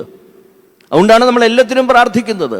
നമ്മുടെ ഭവനങ്ങളിലായാലും ഇതെല്ലാം ദൈവത്തിൻ്റെ ദാനമാണെന്നുള്ള മനോഭാവത്തോടു കൂടി ദൈവസന്നിധിയിൽ ഇരിക്കാൻ കൂടിയാ. അതുകൊണ്ട് നമ്മൾ ഓർക്കണം, ഭക്ഷണത്തിന് മുമ്പ് പ്രാർത്ഥിക്കുന്ന ഒരു രീതി കർത്താവ് തൻ്റെ ശിഷ്യന്മാരെ പഠിപ്പിക്കുകയാണ്. 5 അപ്പങ്ങൾ കൊണ്ട് 5000 പോഷിപ്പിക്കുമ്പോൾ അദ്ദേഹം പ്രാർത്ഥിച്ചു കാണിച്ചു, ഈ ജനത്തിന് മുഴുവൻ തൃപ്തി വരണം, ഇത് ദൈവത്തിൻ്റെ ദാനമാണ്. ഈ ഒരു ഓർമ്മയാണ്. അത് കാനാവിലെ കല്യാണത്തിനും ചെയ്യുന്നുണ്ട്. എന്നെ പലപ്പോഴും ഇഷ്ടപ്പെടുത്തിയിട്ടുള്ളത്, ഗലീലായിലെ കാനാവിൽ ഞാൻ നോക്കുമ്പോൾ നമ്മളെല്ലാവരും പറയുന്നത് എന്താ? അവിടെ വീഞ്ഞ് വേദപുസ്തകത്തിൽ അങ്ങനെയാണോ? ഇനി നിങ്ങൾ വായിച്ചോണം, യോഹന്നാന്റെ സുവിശേഷം 2-ാം അധ്യായം വായിച്ചു നോക്കണം. നമ്മൾ ഇത്ര കാലം അത്രയും നമ്മൾ മനസ്സിലാക്കിയിരിക്കുന്നത് ആ ഭവനത്തിലെ വീഞ്ഞ് ഇപ്പൊ നിങ്ങൾക്കെല്ലാം നിശബ്ദമായി. ഈ വീഞ്ഞ് എന്നാൽ വേദപുസ്തകം നിങ്ങൾ വായിച്ചാൽ യഹൂദന്റെ വിവാഹത്തിന് മേൽത്തരമായ വീഞ്ഞുമുണ്ട്, അത് കഴിഞ്ഞ് എളുപ്പമായ വീഞ്ഞുകളും ഉണ്ട്. മേൽത്തരമായ വീഞ്ഞുമുണ്ട്, അത് കഴിഞ്ഞ് അത് തീർന്നു കഴിയുമ്പോൾ പിന്നെന്താ എടുക്കുന്നത്? അതുകൊണ്ടാണ് അവിടുത്തെ പരിചാരകൻ പറയുന്നത്, സാധാരണഗതിയിൽ അവിടുത്തെ ആള് വന്നിട്ട് പറയുകയാണ്, സാധാരണ വീഞ്ഞ് തീരുമ്പോൾ എളുപ്പമായ വീഞ്ഞാണ് കൊടുക്കുക പതിവ്. ഇപ്പോൾ ഇവിടെ വീണ്ടും മേൽത്തരമായ വീഞ്ഞ്. അതിൻ്റെ അർത്ഥം എന്താ? മേൽത്തരമായ വീഞ്ഞ് തീർന്നുപോയി, അത് സത്യമാണ്. അതാണ് അവിടുത്തെ കുറവ്, അതാണ് ഇല്ല എന്നവിടെ പറയുന്നത്. പക്ഷെ അവിടെ എന്തുണ്ട്? അതെന്തുണ്ട്? എളുപ്പമായ വീഞ്ഞ് അവിടെയുണ്ട്. പക്ഷെ ഒരു ഭവനത്തെ സംബന്ധിച്ച് കുറവെന്ന് പറയുന്നത്, വിവാഹ ദിവസം മേൽത്തരമായ വീഞ്ഞില്ലാതെ വന്നത് അതാ ഭവനത്തിൻ്റെ കുറവാ. ഈ കുറവാണ് അമ്മ വന്ന് ആരോട് പറഞ്ഞത്? യേശു തമ്പുരാനോട്. ആ ഭവനത്തിൽ കുറവുണ്ട്. എന്ത്? ജനം പറയും, ശ്രേഷ്ഠമായ വീഞ്ഞ് അവരുടെ ഇല്ല, എളുപ്പമായ വീഞ്ഞായാൽ ഇന്നായാലും അവർക്ക് എളുപ്പമായ വീഞ്ഞ് കൊടുക്കേണ്ടി വന്നല്ലോ എന്ന് ജനങ്ങളുടെ ഇടയിൽ സംസാരം വരും. അതുകൊണ്ട് എല്ലാ വീട്ടിലും സംഭവിക്കുന്ന കാര്യമല്ലേ? ഏതൊരു വീട്ടിലും ഏറ്റവും ശ്രേഷ്ഠമായ വീഞ്ഞ്, പല നാളുകളിരിക്കുന്ന വീഞ്ഞ് കുറയുകയും എളുപ്പമായ വീഞ്ഞ് അവിടെ ഇരിക്കുകയും ചെയ്യും. പക്ഷെ എളുപ്പമായ വീഞ്ഞ് എല്ലാ ഭവനങ്ങളിലും കുറവ് വരുമ്പോൾ എടുത്ത് വിളമ്പുന്നതാണെന്നാണ് ഇവിടെ പറയുന്നത്, ഗലീലായിലെ കാനാവിൽ പറയുന്നത്. പക്ഷേ അമ്മ പറഞ്ഞു, ഈ കുറവ് പോലും ആ ഭവനത്തെക്കുറിച്ച് ആരും പറയരുത്. അതുകൊണ്ട് എന്ത് ചെയ്യണം? നീ അവർക്ക് ശ്രേഷ്ഠമായ വീഞ്ഞാക്കണം. അതുകൊണ്ട് തന്നെയാണ് എനിക്ക് നിനക്ക് എന്നെ അമ്മ ഞാൻ ചോദിച്ചത്, അല്ലേ? അതെല്ലാ വീട്ടിലും കുറയുന്ന കാര്യമാണ്. നമ്മൾ പറയുന്ന വേറെ ഭാഷയില്ല. എനിക്ക് നിനക്കും എന്താ ഇതിന് കാര്യം? എല്ലാ വീട്ടിലും ശ്രേഷ്ഠമായി വീഞ്ഞ് കുറയുമ്പോൾ എളുപ്പമായി വീഞ്ഞ് കൊടുക്കുന്നതാണ് പതിവ്. പക്ഷെ ഇതിനെന്ന് നമ്മളെന്നാ ദുഃഖിക്കുന്നത്? പക്ഷേ ഈ ഒരു ചെറിയ കുറവ് പോലും ഈ ഭവനത്തിനുണ്ട് എന്ന് പറയാതിരിക്കാൻ കർത്താവ് എന്ത് ചെയ്തു? മേൽത്തരമായ വീഞ്ഞ് അവിടെ കൊടുത്തുകൊണ്ടിരുന്നതിനേക്കാൾ മേൽത്തരമായ വീഞ്ഞ് ആര് കൊടുത്തു? അപ്പോൾ അവർ ചോദിച്ചു, ഇത് എവിടെ നിന്ന് വന്നു, ഇത് ആരുണ്ടാക്കിയെന്ന്. ഉണ്ട് നമ്മുടെ ജീവിതത്തിൽ നോമ്പിൻ്റെ പിതാക്കന്മാർ ഇത് ചിന്തിച്ചത് എന്താണെന്നറിയാവോ? നമ്മൾ ചെറുതായിട്ട് പ്രാർത്ഥിക്കും, അതിൽ നിന്ന് കുറച്ചുകൂടി നിഷ്ഠയായ പ്രാർത്ഥനയിലേക്ക് വരിക. നിങ്ങൾ അല്പമായി ദാനധർമ്മങ്ങൾ ചെയ്യൂ, അതിനേക്കാൾ ദൈവികപരമായ ദാനധർമ്മങ്ങൾ ചെയ്യുക. കുറച്ചുകൂടി ശ്രേഷ്ഠ മനുഷ്യനാവുക എന്നതാണ്, എളുപ്പമായ മനുഷ്യനിൽ നിന്ന് ശ്രേഷ്ഠമായ മനുഷ്യനാവുക എന്നതാണ് നോമ്പിൻ്റെ അർത്ഥതലത്തിൽ നമ്മുടെ പിതാക്കന്മാർ ഉദ്ദേശിച്ചതെന്നാണ് എൻ്റെ മനസ്സ് പറയുന്നത്. അതുകൊണ്ട് ഏതെങ്കിലും ഒന്നായിത്തീരുക എന്നുള്ളതല്ല. അതുകൊണ്ട് എളുപ്പമായ വീഞ്ഞിൽ നിന്ന് ശ്രേഷ്ഠമായ വീഞ്ഞിലേക്കുള്ളൊരു യാത്ര. അതിൻ്റെ അർത്ഥം ആ ഭവനത്തിന് നിന്നെക്കുറിച്ച് ആ നോമ്പ് ഇത്രയൊക്കെ ലംഘിച്ചു എന്ന് പറയാൻ പോലും ഇടവരരുതേ എന്നതാണ് കർത്താവ് ഉദ്ദേശിച്ചത്. അതുകൊണ്ട് ആ ഭവനത്തിലെ ചെറിയ കുറവ് ലോകം പറയാതിരിക്കാൻ, അയ്യോ അവരുടെ വീട്ടിലെ വീഞ്ഞ് തീർന്നു പോയപ്പോൾ എളുപ്പമായ വീഞ്ഞാണ് കൊടുത്തതെന്ന് ലോകം പറയാതിരിക്കാൻ കർത്താവിൻ്റെ അമ്മ പറഞ്ഞു, ആ കുറവ് പോലും പരിഹരിക്കണം. അതുകൊണ്ട് നമ്മുടെ ജീവിതത്തിൽ നോമ്പിൻ്റെ ഒരു അറിവാണ് ഞാൻ പറഞ്ഞത്. എന്തോ ഒന്നായിരിക്കാം നമ്മളെല്ലാം, ഒരു എളുപ്പമായ മനുഷ്യനായി നമുക്ക് ജീവിക്കാം, ചെറിയ പ്രാർത്ഥനകൾ, ചില ദാനങ്ങൾ. പക്ഷെ നോമ്പ് പറയുന്നു കുറച്ചുകൂടി മേൽത്തരമായ മനുഷ്യനാകാനുള്ള ആഹ്വാനമാണ് നമ്മളുടേത്. അതുകൊണ്ട് ഞാൻ പറഞ്ഞത്, ഭക്ഷണത്തിനായി പ്രാർത്ഥിക്കുന്നതിനെ കുറിച്ച് ഞാൻ പറഞ്ഞു. കർത്താവ് ഗലീലായിലെ കാനാവിലും ഈ കാര്യങ്ങൾ ചെയ്തു എന്നുള്ളതാണ്. എന്നാൽ നമ്മൾ ഓർക്കുക, നിന്റെ തളർച്ചയിൽ നീ എന്ത് ചെയ്യണമെന്ന് കർത്താവ് തൻ്റെ ശിഷ്യന്മാരെ പഠിപ്പിച്ചു. അവർക്ക് ഭക്ഷണമില്ലാതിരിക്കുന്നു, വേദനിക്കുന്നു, ദുഃഖിക്കുന്നു. 5000-ലധികം 10,000-ഓളം ജനങ്ങൾ അവിടെ നിൽക്കുന്നു. ഇതെല്ലാം ക്രിസ്തു കണ്ടു. ഈ തളർച്ചയിൽ നീ എങ്ങനെ ആയിരിക്കണം? കർത്താവ് നമ്മളെ പഠിപ്പിച്ചു, നീ സ്വർഗത്തിലേക്ക് കരങ്ങൾ ഉയർത്തണം, നീ പ്രാർത്ഥിക്കണം.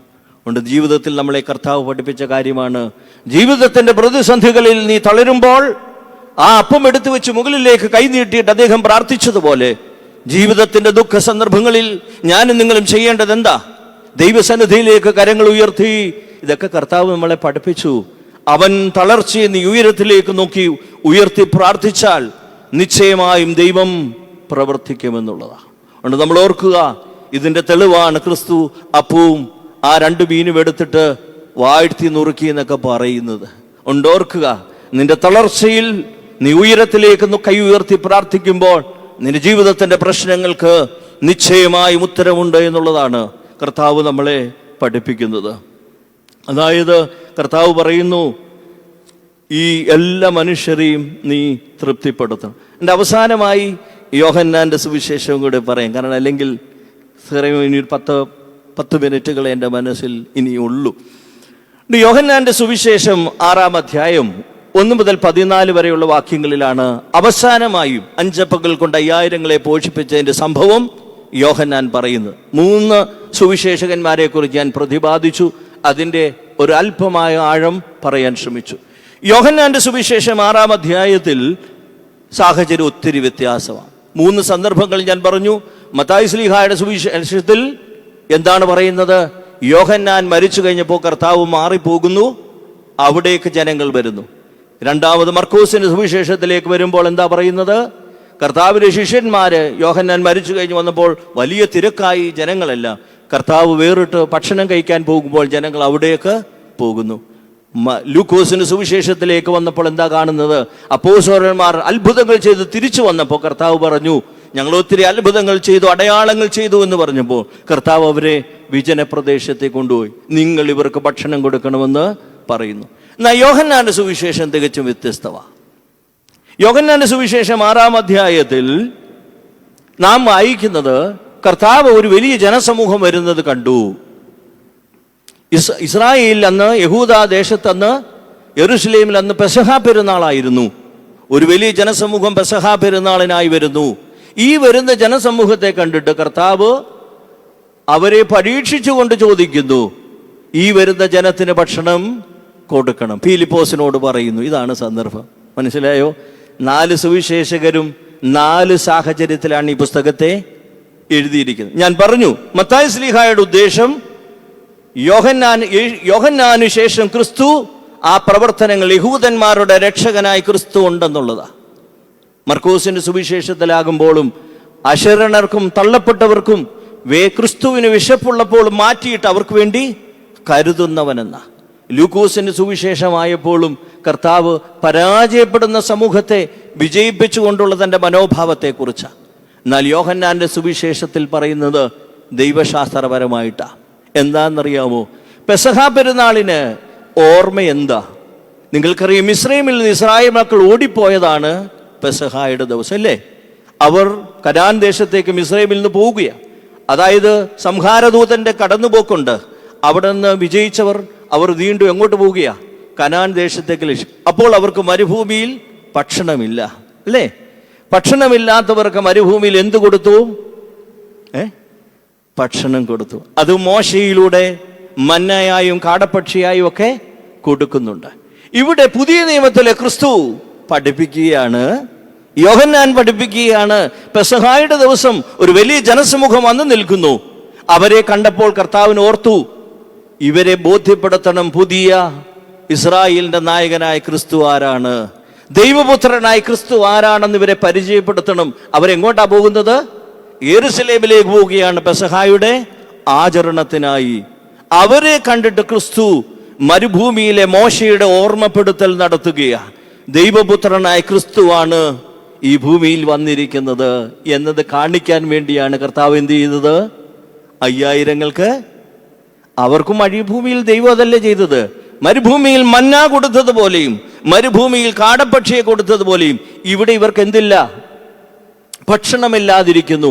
ഈ ജനത്തെ കണ്ടപ്പോൾ കർത്താവ് ഓർമ്മപ്പെടുത്തുന്നു, പുതിയ നിയമത്തിലെ ക്രിസ്തു, ആ പഴയ നിയമത്തിൽ നിങ്ങൾ കണ്ട മോശ എന്ന പ്രവാചകനിലൂടെ യഹോവ കാണിച്ചതുപോലെ താൻ ഇവിടെ അത്ഭുതത്തിലേക്ക് യാത്ര ചെയ്യുക. അതുകൊണ്ട് വരുന്ന പുരുഷാരത്തിന് ഭക്ഷണം നൽകാൻ പറഞ്ഞത് മോശയിലെ മുകളിലോട്ട് നോക്കി പറഞ്ഞു, കർത്താവ് ഇത്ര എണ്ണത്തെ എൻ്റെ കൈ തന്നു, 6 ലക്ഷം ജനവുമുണ്ട്, ഇവൻ എവിടെ നിന്നാടാ കൊടുക്കുന്നത്? ഇത് തന്നെയാണ് കർത്താവ് ഫിലിപ്പോസിനോട് പറഞ്ഞു, ഈ വന്നവന് ഭക്ഷണം കൊടുക്കടാന്ന്. മോശയും ദൈവത്തോട് നോക്കിയിട്ട് പറഞ്ഞു, എല്ലാത്തിനെയും കൂടെ ഇവിടുന്ന് ഇറക്കിക്കൊണ്ട് വരാനും പറഞ്ഞു. മിസ്രൈമിൽ നിന്നുള്ളതിനെല്ലാം ഇറക്കിക്കൊണ്ട് വന്നു. ഇപ്പൊ എന്ത് പറയുക? അവർക്ക് ഭക്ഷണവും ഇല്ല, നീ എന്താ ചെയ്യുന്നത്? ഇതുപോലെ തന്നെ കർത്താവ് പഠിപ്പിക്കുകയാണ്, അന്ന് മോശെ യഹോവയിൽ നിന്നാണ് ഭക്ഷണം കഴിപ്പിച്ചതെങ്കിൽ ഇവിടെ ആരാ ചെയ്യുന്നത്? ഈ ദൈവപുത്രനായ ക്രിസ്തു പ്രാർത്ഥിച്ചപ്പോൾ അവർക്ക് ഭക്ഷണമായി. അതിന്റെ അർത്ഥം എന്താ? മോശയേക്കാൾ ദൈവപുത്രനായ ക്രിസ്തുവാണ് ഇന്ന് നിങ്ങളുടെ ഇടയിൽ നിൽക്കുന്നത് എന്ന വലിയ അറിവാണ് യോഹന്നാന്റെ സുവിശേഷത്തിലൂടെ കർത്താവ് പഠിപ്പിക്കുന്നത്. ഫിലിപ്പോസിനെ പോലുള്ളവരെ കർത്താവ് ഒന്ന് ബോധ്യപ്പെടുത്താൻ വേണ്ടി ഫിലിപ്പോസിനോടാ കർത്താവ് പറയുന്നത്, നിങ്ങൾ ഇവർക്ക്, പുള്ളി ആകെ വിഷമിച്ചു പോയി.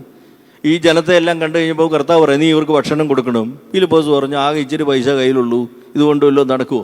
പക്ഷെ അന്ത്രോസിനെ നമ്മൾ ഇവിടെ മാത്രമേ ഉള്ളൂ വേദപുസ്തകത്തിൽ ഒരു ബാലകന്റെ കയ്യിൽ 5 അപ്പവും. നിങ്ങളെല്ലാം വിചാരിച്ചിരിക്കുന്ന എല്ലാ പുസ്തകത്തിലും ഉണ്ടെന്നാണോ? ഇനിയും പോയിരുന്നു വായിച്ചു, ഒരു പുസ്തകത്തിലും ഇല്ല. യോഹന്നാന്റെ സുവിശേഷം 6-ാം അധ്യായത്തിൽ മാത്രമാണ് ഒരു ബാലകന്റെ കയ്യിൽ 5 അപ്പവും 2 മീനും, ബാക്കിയുള്ളിടത്തൊന്നും ഇല്ല. എവിടെ? അതാണ് ആ എഴുത്തിൽ നിങ്ങൾ ശ്രദ്ധിക്കേണ്ടത്. യോഹന്നാന്റെ സുവിശേഷത്തിലുണ്ട്. അന്ത്രോസിനെ പോലുള്ളവർ പറയുകയാണ്, ബാലന്റെ കയ്യിൽ ഒരു 5 അപ്പം ഉണ്ട്. കാര്യം ഇതെന്തുവാണെന്നൊന്നും എനിക്കറിയത്തില്ല. അപ്പം ഉണ്ടോ എന്ന് ചോദിച്ചാൽ ഉണ്ട്, പക്ഷെ തൃപ്തിപ്പെടുത്താൻ തക്ക ഉണ്ടോ എന്നുള്ളത് എനിക്ക് അറിയത്തില്ല. പക്ഷെ കർത്താവ് ഇപ്പോൾ പറയുന്നത്, തൃപ്തിപ്പെടുത്താനൊന്നും നിന്റെ കയ്യിൽ വേണ്ട, നിന്റെ കയ്യിൽ എന്തുണ്ട്? അവിടെ ഒരു ബാലകന്റെ കയ്യിൽ നിന്ന്, ഈ അന്ത്രയോസ് നല്ല മിടുക്കനാ അല്ലേ? അന്ത്രയോസിന് ചെറിയ ബുദ്ധിയേ ഉള്ളൂ. അവൻ നഥനയേലിനോട് പറയുന്നുണ്ട്, എന്താ ന്യായപ്രമാണത്തിൽ മോശ ഏലിയാവൊക്കെ നീ പോയി അത്തിയുടെ കീഴിൽ നിന്ന് പഠിക്കുന്നില്ലേ? ഈ പുള്ളിയെ ഞാൻ കണ്ടു. അപ്പം ചോദിച്ചു, നസറേത്തിൽ വല്ല നന്മ വരുമോ? അന്ത്രയോസ് പറഞ്ഞു, എനിക്ക് അതൊന്നും അറിയത്തില്ല, വന്ന് കാണുക. ഇത് തന്നെ യേശു ക്രിസ്തുവിൻ്റെ അടുക്കൽ അവൻ ചെയ്യുന്നത്. എൻ്റെ കയ്യിൽ എനിക്ക് കൂടുതലൊന്നും അറിയത്തില്ല, ഇവിടെ ഒരു ബാലകനെ ഞാൻ വഴിയിൽ കണ്ടു, അവൻ്റെ കയ്യിൽ 5 അപ്പവും 2 മീനും ഉണ്ട്, അത് വേണം ഞാൻ തരാം. ഈ മനോഭാവമാണ് ക്രിസ്തുവിൻ്റെ സന്നദ്ധിയിൽ പോകുമ്പോൾ നമുക്ക് ഉണ്ടാകേണ്ടത്. അന്ത്രയോസിൻ്റെ പോലെയുള്ളവർ ബാലകന്റെ കയ്യിലെ അപ്പത്തെ ക്രിസ്തുവിൻ്റെ സന്നദ്ധിയിൽ സമർപ്പിച്ചു എന്നുള്ളതാണ്. കർത്താവ് ഈ വേദഭാഗത്ത് പറയുന്ന ഒരു ഭാഗം, അവർ വഴിയിൽ തളരരുതെന്ന് ക്രിസ്തുവിൻ്റെ ആഗ്രഹമാണ്.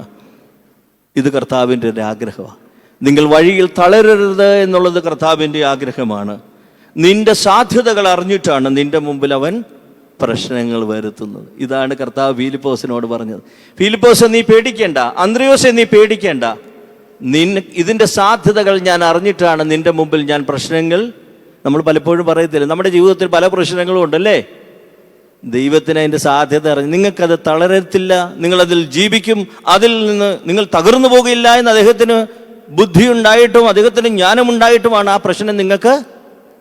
അതുകൊണ്ടാണ് ഫിലിപ്പോസിനോട് പറഞ്ഞ് ചോദിച്ചത്, നിന്റെ കയ്യിൽ ഭക്ഷണമില്ലായിരിക്കാം, പക്ഷേ നിന്റെ അവൻ്റെ കൂടെ നിൽക്കുന്ന എൻ്റെ കയ്യിൽ ആ സാധ്യത ഇതുള്ളത് കൊണ്ട് നീ പരാജയപ്പെടുകയില്ല. അതുകൊണ്ട് നിന്റെ സാധ്യതകൾ അറിഞ്ഞിട്ടാണ് ദൈവം നിന്റെ മുമ്പിൽ പ്രശ്നങ്ങൾ വരുത്തുന്നത്.